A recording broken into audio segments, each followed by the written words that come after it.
Hello everybody, JSR John here, welcome to the video. So this is the Daytona 24 hours of endurance racing comprised of teams. Very difficult thing, and it's run by TORA, the online racing association, in case you don't know. They've been running events like this for many years, and each year at the beginning they usually hit it off with a bang.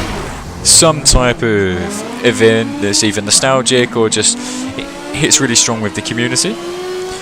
So what are we doing today? We are in the RX-7, the 90s old retro GT racing car, nearly 600 horsepower for this spec. That's what was determined by the administration for this event. And at the moment we're just coasting, and you notice we're not going that fast. It's because we're going to start after this turn 3, U-curve, and that will be the point in which we go ahead, and from there the race begins. So let's see what's going on right here. We're coming to the International Horseshoe. When you just come through halfway of the cones, that's the time to brake. I'm going to coast a bit around because I want to defend. As you can see, there's that Audi right behind me. It's covering up pretty much the entirety of my rear mirror there. So I'm riding bonnet cam. I run a survey on Twitter and people like to give plenty of feedback, which is great, on what car view to go with, because when I raced on Forza 6, which was my first kind of introduction to Forza properly, I always ran with external view, whereas after like a good year break from Forza and coming back, there's something about bonnet cam that just feels a lot more immersive. So hence we're in the view, which has its pros and cons. You have difficulty with visibility when cars come to your side, but it's very comforting knowing that you can just have that rear view mirror at all times. At least you can then get an indication as to if someone's going to try and move on you, like a crazy lunge from like far behind. But anywho, so we're coming to the end of lap 1, and as you can see we've made like a comfortable lead so far, and as I should, because my team's comprised of my teammates at JSR, so Craviator, we have South and Vane, and then we have a special guest, Raceboy. So it was awesome to have Raceboy join us. We was really happy to have him on our team because he is a fan of old cars, whether that's muscle cars or just old retro GT cars such as these. He's always up for them, and considering he doesn't race that often because he's busy doing Gfinity work as a project manager, this seemed really fitting for him, and it was really fitting for me because basically where I've been out of the game for so long, I've only started playing Forza 7 since November, and that's not consistently, to be fair. So truth is, I'm very rusty. I'm still a noob to this game. People may think I have a reputation from Forza 6 because I used to be like in A lobbies for other racing leagues like ORL, which is online racing league. But the truth is, I'm a bit of a scrub now, and I was pleasantly surprised with qualifying. I managed to get a 1:39.3. However, I didn't settle for the the official qualifying round, because basically I didn't want my time to affect the rest of the team. So our target were for low 39s and high 38s, and out of nowhere Vane managed to get a 38.8, I believe. And that was just fantastic by him, because we all struggled. South, Crave, and we only got low 39s, so that really helped us. And that's exactly why we start in first position for this race. So bonus points, thank you, Vane. Now, at the moment you can see that there's a car here, Cowboy. He's coming up on the inside because I locked on the brakes, and then out of nowhere he seems to just, I'm not sure whether he realised that I was on the outside or he wanted to extend his exit, but either way he's pushed me off the track and I've gone into the wall. And as you can see, like the whole pack of GT cars have gone past now, so not the start that we wanted. We're back about 1,000 feet, so we've got some recovery work to do.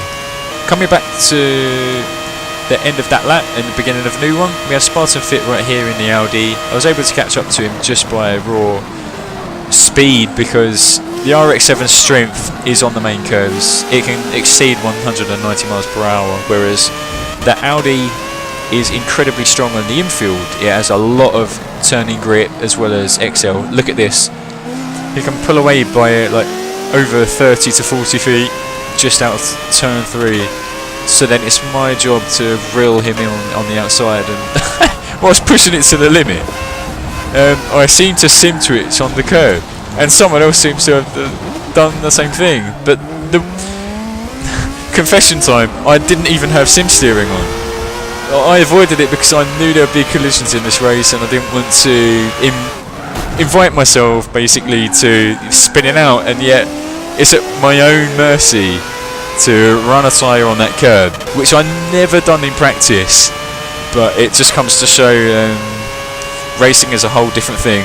When you've got the pressure and you've got people that you need to deal with, it's a whole other ball game. So come back to the next lap, and you see I was very sketchy through that fast left-hander, lost a lot of confidence. So with that said, we're going into the pits, and basically you can see the jump in time.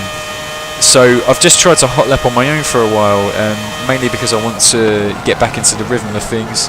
We have a prototype on the inside here, but I didn't notice there was another prototype right there. So they're side by side, and they squashed me off. Mixed feelings, to be honest, because I already knew going into this event that the prototypes can be quite ruthless. So I always get nervous. But come to this left-hander, I'm taking line as I normally would, and I just get punted from behind. It's from a Mazda 787B, and then I hit another car because of me trying to regain grip on the track. And yeah, it sucks that happened. We've had a rough enough start as it is, and to get hit off by cars is not what we want. So we managed just to outbrake the Spartan Fiat as he came out of the pit. That was a really close call, and it's dangerous because turn 1 has a very late apex, but I managed to just about pull off getting round him. But then I go too far in turn 3, yank on the handbrake just so I can rotate the car enough, otherwise it would be going into the grass, and hence more time would be lost. So the good news is we are in front of Spartan, so we won't lose out battling with him around the infield. But the problem stands that the pack is still quite a bit ahead, so they all seem to be neatly in front. I'm only about 1,000 feet behind. That's not too bad, but what is my main hesitation or concern? Probably engine damage or transmission damage, because I unwisely did not practice with sim damage like enabled when I practiced. So situations like this, when I downshift and sometimes it's quite harsh on the rev limiter, I'm probably knocking a few percent. I think for the transmission damage that's in intervals of 4%, and that does result in a loss of the odd tenth or two per lap. So if you add that up across the whole race, that's an hour and 45 minutes long, you get my drift in saying like you want your car to be as pristine as possible. Anywho, so it seems that G Ready, someone else in an RX-7, and come out of the pit, and we're quite neatly behind him. So I'm hoping that I can reel him in because he's yet to warm up his tyres. His tyre pressure is still probably quite loose. They're not quite full yet, and because of that he may struggle a bit with braking. So able to make up about 30 feet or so. Can we make up an extra 20 coming around this turn? He goes for a bit of a wider exit coming onto the main oval.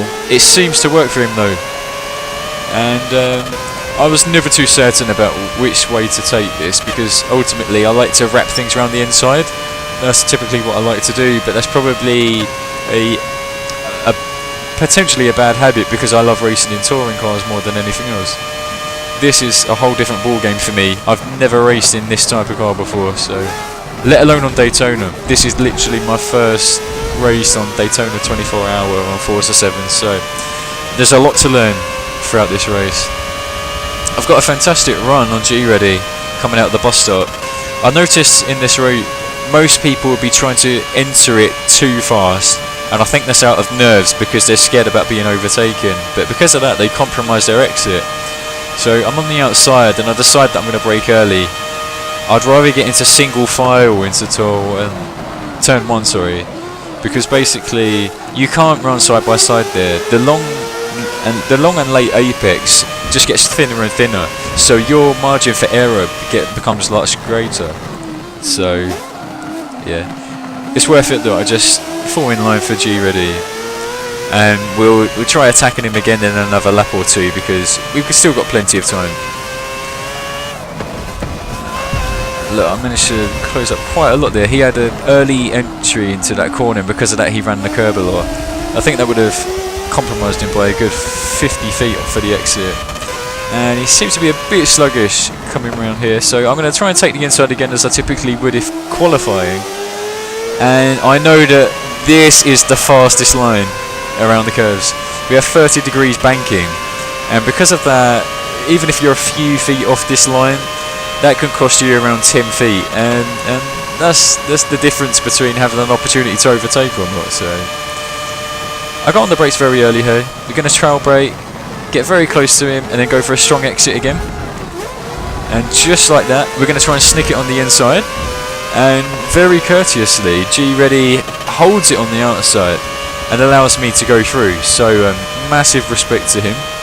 I don't think any racer would typically do that, so very thankful that he was gracious enough to let me go through that way. I did have the line, but he could have tried pinching me inside the yellow lines, and that could have been problematic.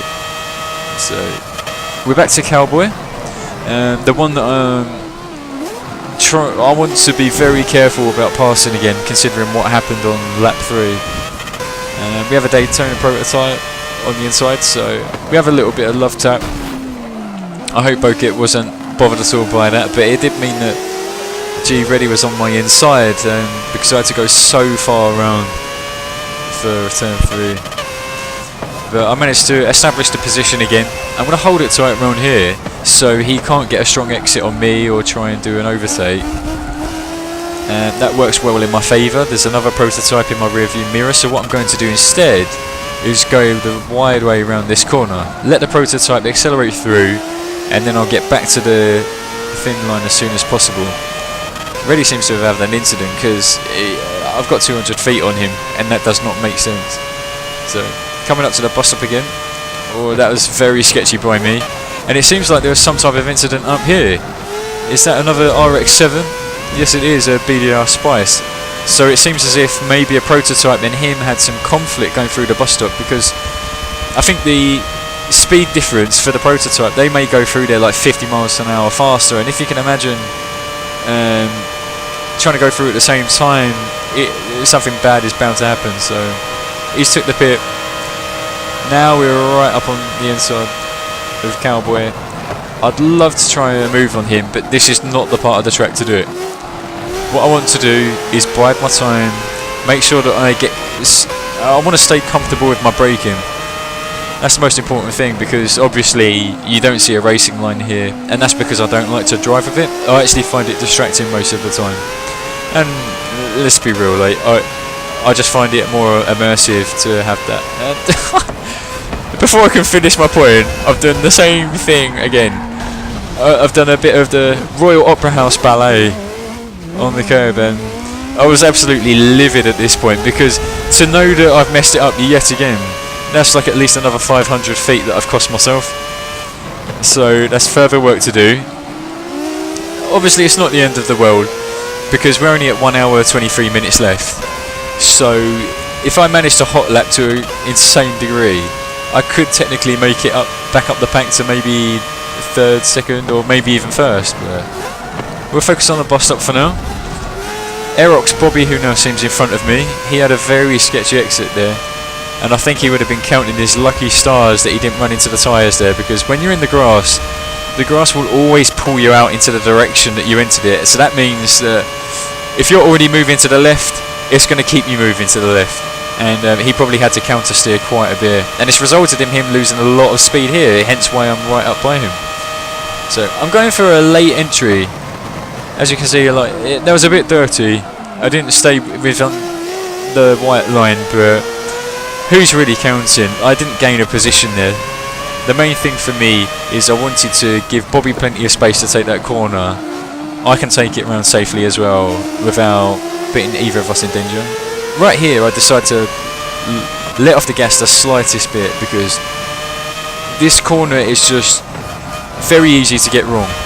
If you're off by a few feet and you still try and floor it around that corner, then you're most likely going into the grass, and then it can probably cause some type of crash at the International Horseshoe. So coming back onto the curb, the old 30-degree banking. We're going to get very familiar with this all day long.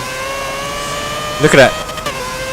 No engine damage so far, so I'm doing okay after the first pit stop. Let's make the most of this.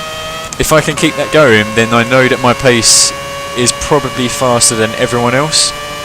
At least for this stint anyway. There are plenty of fast people in this event as a whole for other stints, but I was just competing for stint 11, which was between 11 AM and 1 PM on last Sunday.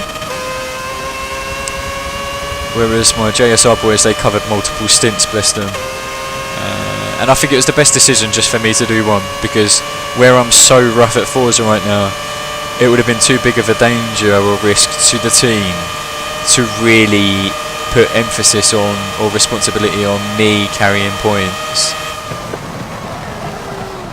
Bobby's gone very wide there, so I'm going to go around the inside, get on the power early, let traction control do the job. Stick on the inside, but we seem to have a bit of contact there. I'm going to let off the gas and let him go forward, because just in case that was a part of me, but being sneaky, I managed to get the inside for this turn.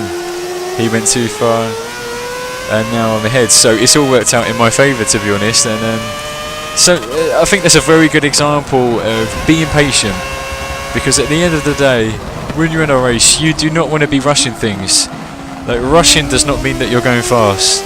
It just means that you're making shortcuts which really undermine the quality of your race. So let's focus on the right racing lines, hitting the right braking points, and then the car will do its own job, and I'll eventually start getting away from Bobby. He's obviously in my slipstream. We have a Daytona prototype coming around on the outside. We cut ahead to the end of the lap. Bobby's still very close to me, and that's because of the slipstream. So no matter how good I took the bus stop, he was just unable to. Well, he was able to stick on my own. G Ready here seems to have messed up at turn 1. I messed up at turn 2, or turn 3, sorry. Give a bump, a little bit of bump and grind, as Scott Cole would say. I did apologise to Reddy in the party chat at the time of the race, and he was absolutely fine with this. Thankfully, there was not much recoil from the contact I made on him, and that ultimately means that he was able to get on. Only probably cost him about 2 attempts for the race.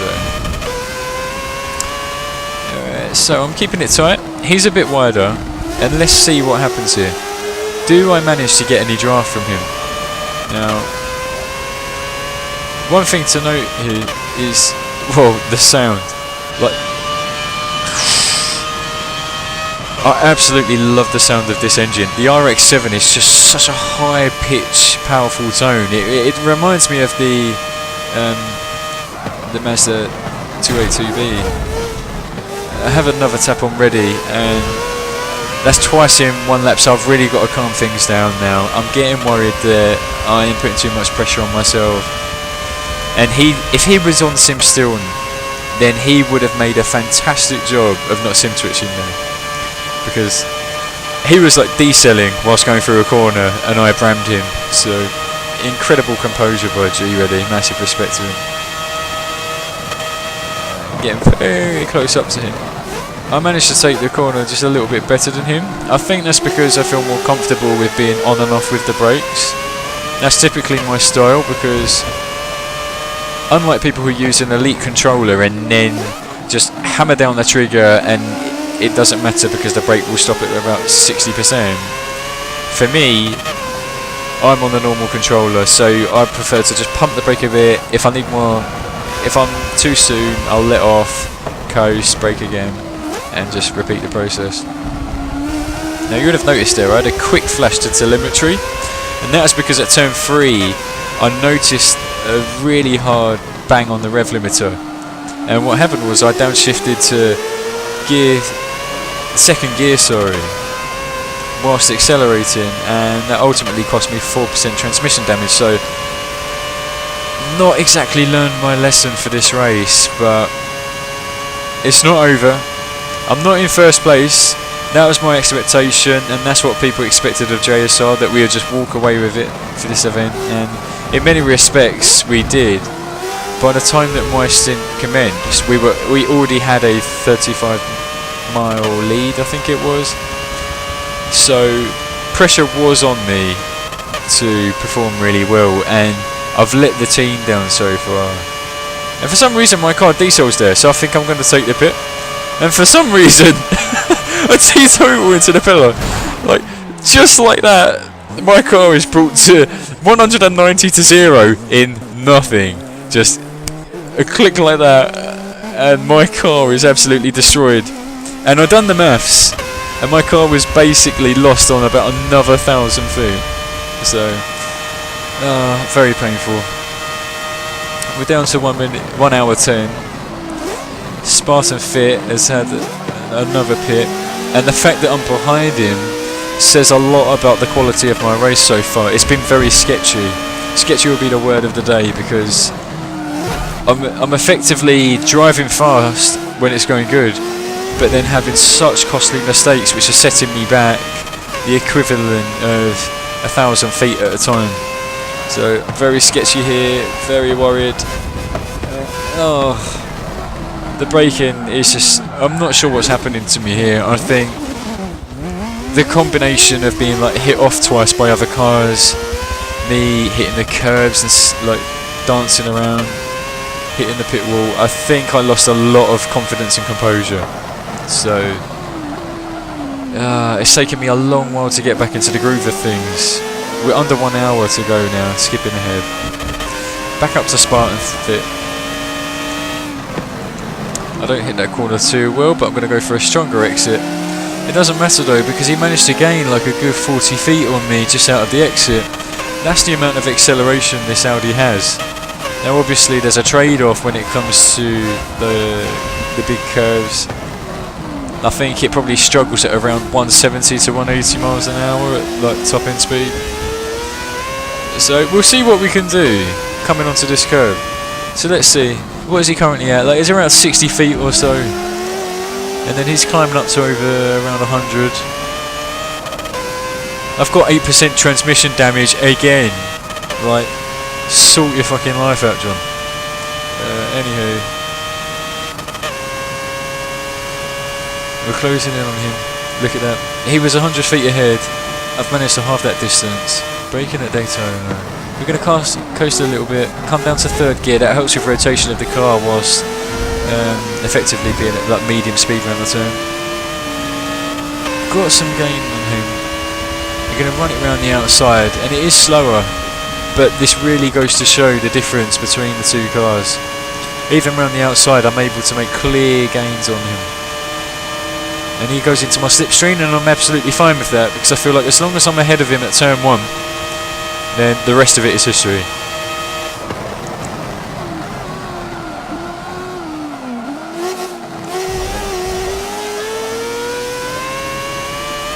So there's a little bit of good news so far. Basically, we've made up a position, but we're very far down the pack. We have a prototype here. Who is that? Supermo. Who, from what I can tell, following this event, the Daytona24, he's actually ended up being recruited by IMSA Motorsport. So well done to Supermerc. He obviously put on a good show. Bunch of prototypes here. The best thing to do when you're in these like mixed category races is, when you're the slower car, you need to just hold your line. Let them do the work and find a way around you. Stay confident, don't get too distracted. I say that, I try and do that, and I get hit by Moshi's again, the same person who ran me off before. And he seems like he has a big issue with patience, because the way I see it is, it would have benefited him most just to coast for half a second, which sure would core him about 100 feet. but then he'd still have a strong exit for the bus stop, and then he could get on with his race. Whereas punting me at the exit, that would have cost him probably over half a second in total. So you can see it's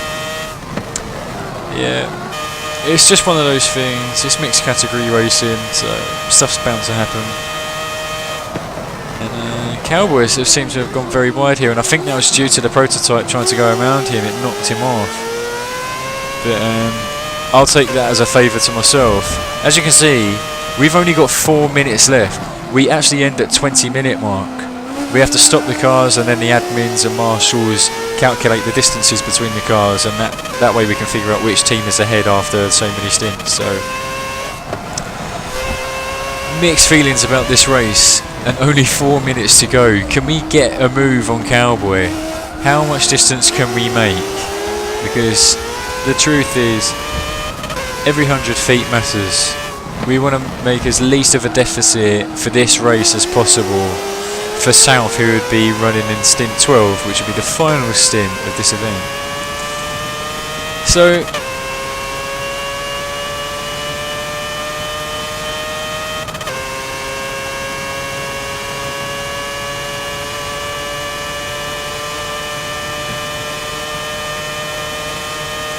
let's see what happens at the bus stop. Trail braking.